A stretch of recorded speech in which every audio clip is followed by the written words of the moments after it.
Penuntun Saat Teduh Gereja Kristen Jakarta, Senin 30 November 2020 dengan tema Memberi atau Menerima. Firman Tuhan terambil dari 2 Korintus 8 ayat 1-15 berkata demikian. Saudara-saudara, kami hendak memberitahukan kepada kamu tentang kasih karunia yang dianugerahkan kepada jemaat-jemaat di Makedonia. Selagi dicobai dengan berat dalam pelbagai penderitaan, sukacita mereka meluap, dan meskipun mereka sangat miskin, namun mereka kaya dalam kemurahan. Aku bersaksi bahwa mereka telah memberikan menurut kemampuan mereka, bahkan melampaui kemampuan mereka. Dengan kerelaan hati mereka meminta dan mendesak kepada kami, supaya mereka juga beroleh kasih karunia untuk mengambil bagian dalam pelayanan kepada orang-orang kudus. Mereka memberikan lebih banyak daripada yang kami harapkan. Mereka memberikan diri mereka pertama-tama kepada Allah, kemudian oleh kehendak Allah juga kepada kami. Sebab itu kami mendesak kepada Titus supaya ia mengunjungi kamu dan menyelesaikan pelayanan kasih itu sebagaimana ia telah memulainya.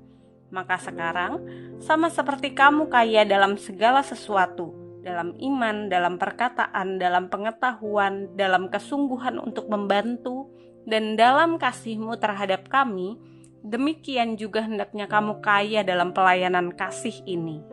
Aku mengatakan hal itu bukan sebagai perintah, melainkan dengan menunjukkan usaha orang-orang lain untuk membantu. Aku mau menguji keikhlasan kasih kamu, karena kamu telah mengenal kasih karunia Tuhan kita Yesus Kristus, bahwa Ia yang oleh karena kamu menjadi miskin sekalipun Ia kaya, supaya kamu menjadi kaya oleh karena kemiskinannya. Inilah pendapatku tentang hal itu, yang mungkin berfaedah bagi kamu. Memang sudah sejak tahun yang lalu kamu mulai melaksanakannya dan mengambil keputusan untuk menyelesaikannya juga. Maka sekarang selesaikan jugalah pelaksanaannya itu. Hendaklah pelaksanaannya sepadan dengan kerelaanmu, dan lakukanlah itu dengan apa yang ada padamu. Sebab jika kamu rela untuk memberi, maka pemberianmu akan diterima. Kalau pemberianmu itu berdasarkan apa yang ada padamu, bukan berdasarkan apa yang tidak ada padamu. Sebab kamu dibebani bukanlah supaya orang-orang lain mendapat keringanan, tetapi supaya ada keseimbangan. Maka hendaklah sekarang ini kelebihan kamu mencukupkan kekurangan mereka, agar kelebihan mereka kemudian mencukupkan kekurangan kamu, supaya ada keseimbangan. Seperti ada tertulis, orang yang mengumpulkan banyak tidak kelebihan, dan orang yang mengumpulkan sedikit tidak kekurangan. Jikalau ada sebuah pertanyaan memberi atau menerima, apakah jawaban kita? Pertanyaan ini pernah saya tanyakan kepada kaum muda untuk melakukan sebuah survei. Kebanyakan dari mereka memilih menerima dengan alasan menerima lebih nikmat dibandingkan memberi. Karena dalam memberi ada sesuatu yang hilang daripadanya, sedangkan menerima ada sesuatu yang ditambahkan kepadanya. Sama seperti orang yang kikir. Orang yang kikir pasti adalah seorang yang miskin hati. Orang kikir mau menerima dan tidak mau memberi, meskipun ia hidup dalam kelimpahan karena ia merasa miskin dan tidak pernah puas. Kehidupan jemaat di Makedonia mengetengahkan orang-orang yang miskin secara harta namun kaya dalam kemurahan hati. Mereka hidup miskin, berkekurangan, tetapi justru mereka dapat memberi dengan sukacita. Mengapa bisa? Apa rahasianya? Dalam 2 Korintus 8 ayat 2, selagi dicobai dengan berat dalam pelbagai penderitaan, sukacita mereka meluap. Dan meskipun mereka sangat miskin, namun mereka kaya dalam kemurahan. Ada 2 kalimat yang menggambarkan keadaan jemaat Makedonia. Mereka dicobai dengan pelbagai penderitaan, dan mereka sangat miskin. Penderitaan yang mereka alami adalah karena iman kepada Kristus. Meskipun demikian, jemaat Makedonia tetap dapat menjadi berkat.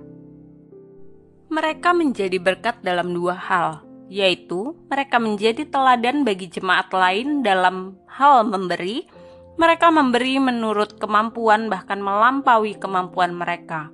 Kemudian mereka juga memberi lebih banyak daripada yang diharapkan. Selain itu, mereka menjadi berkat dengan mengambil bagian dalam melayani orang-orang kudus. Bahkan, mereka sampai mendesak untuk bisa melayani. Apa yang bisa kita renungkan dari kekayaan hati jemaat Makedonia di tengah segala keterbatasan mereka? Pertama, mengenal dan mencintai Tuhan dengan sungguh-sungguh. Kemurahan hati jemaat Makedonia merupakan buah dari pengenalan dan kecintaan mereka kepada Tuhan. Demikian halnya dengan kita pada saat ini. Pengenalan dan kecintaan kita kepada Tuhan akan menghasilkan buah. Pengenalan dan kecintaan kita kepada Tuhan akan menghasilkan buah kemurahan hati untuk dibagikan kepada sesama. Kedua, taat pada kehendak Tuhan. Jemaat Makedonia menyadari bahwa mereka adalah milik Tuhan sehingga mereka memberikan diri kepada Tuhan. Demikian juga dengan kita.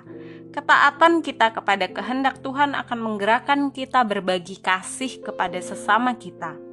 Ketiga, menghargai kasih karunia dan meneladani Kristus. Di sisi lain, mereka memberi karena mengerti bahwa itu merupakan kasih karunia dari Tuhan dan meneladani pengorbanan Kristus. Demikian halnya dengan kita yang menghargai kasih karunia Allah dan meneladani pengorbanan Kristus. Di sisi lain, mereka memberi karena mengerti bahwa itu merupakan kasih karunia dari Tuhan dan meneladani pengorbanan Kristus. Demikian halnya dengan kita yang menghargai kasih karunia Allah dan meneladani pengorbanan Kristus. Keempat, memiliki kepuasan sejati dan kemurahan hati yang tulus. Jemaat Makedonia merasa puas atas segala yang telah mereka miliki dan dapat mensyukuri, sehingga dari kepuasan sejati itu timbullah kemurahan hati untuk berbagi, meskipun di dalam kekurangan. Demikian halnya dengan kita yang terus belajar untuk bersyukur kepada Tuhan atas segala berkat-Nya dan dengan tulus hati berbagi dengan sesama kita.